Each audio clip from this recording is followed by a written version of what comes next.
Christmas Day is undoubtedly the most anticipated day of the year.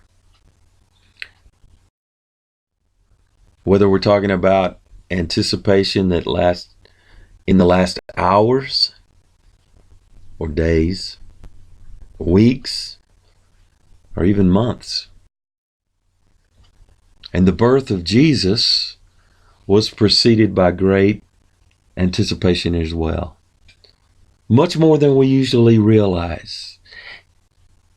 It was about the coming of the long-awaited King, who had been prophesied for not just hours and weeks and months, but centuries and centuries. Simeon and Anna embodied that anticipation more than anybody else in all of Israel. And it'd be good if you would stop and read Luke chapter 2, verses 22 through 38, if you can.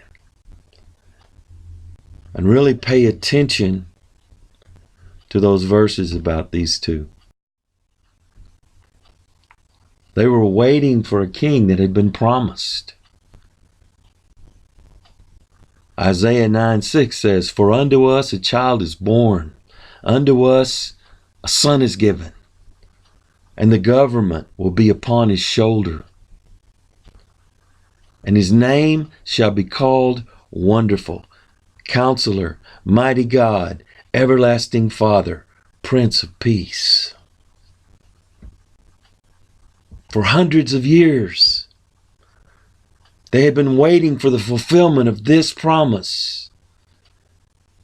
And that babe in the manger was the fulfillment.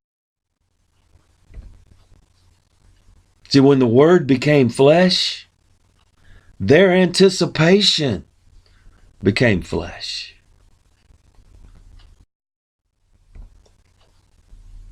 We all know what anticipating is like. Sometimes when I'm in worship, there are certain songs that I especially love. And there are certain parts of those songs that I seem to just love the most. And so while we're singing the chorus, I'm already anticipating with a joy the chorus that is to come.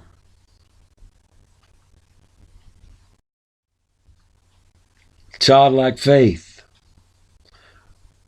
which we're encouraged to have as believers, involves anticipation and a joy of anticipation. We're enjoying now believing in the fulfillment that is to come. Anticipation of a future event is half the fun. There's a joy in the anticipation. And sometimes the joy in the anticipation is equal to, or may even supersede, the joy in the event itself. So anticipation is a necessary part of life. We need to be anticipating. It's possible to be too present-oriented. It is possible to be too future-oriented and not be involved as we should be in the present. But it's possible to be so involved in the present that we lack the anticipation that we need, that comes from our promises that are yet to be fulfilled. Faith and anticipation are mutually inclusive. And Hebrews chapter 11, verse 1, it says, "Now faith is the substance of things hoped for, the evidence of things not seen." There's an anticipation that is involved in faith. And faith is involved in anticipation.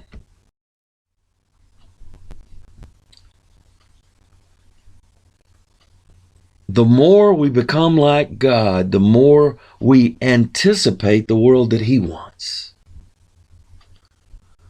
The more that we have His heart, the more that we find ourselves longing for the same things He's longing for.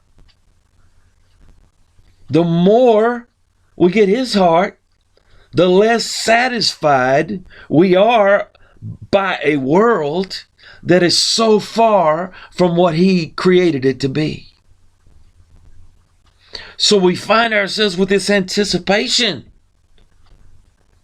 for Him to set all things right.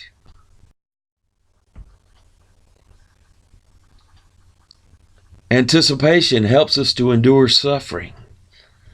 It did that for Jesus. Hebrews 12:2 says, "For the joy that was set before Him, He endured the cross." He was anticipating what was going to be accomplished by what He did not want to have to go through.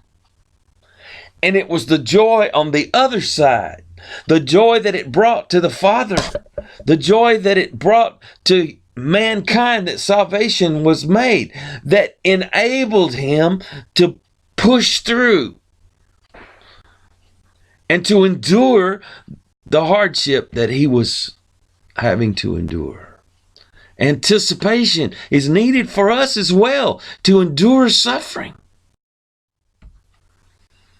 And we should be anticipating Christ's return.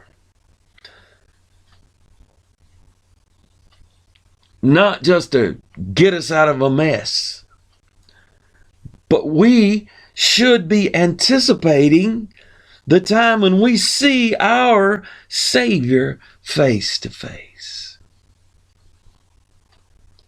Yes, He's here with us. Thank God He is. But He's here with us by His Spirit invisibly inside of us. But someday we're going to see Him. And it will be worth it all when we see Jesus. Life's trials will seem so small when we see Him. All sorrows will erase with one glimpse of His dear face.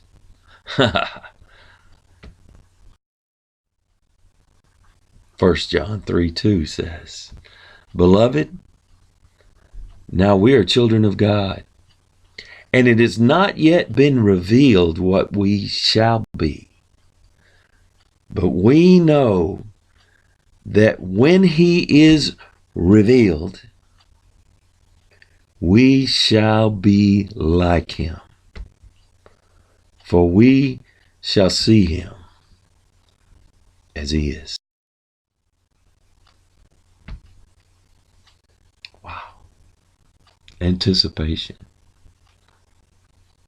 We need anticipation of the fulfillment of the promises. We need anticipation to enable us to flourish in this life. Thanks for listening, and God bless you. Merry Christmas.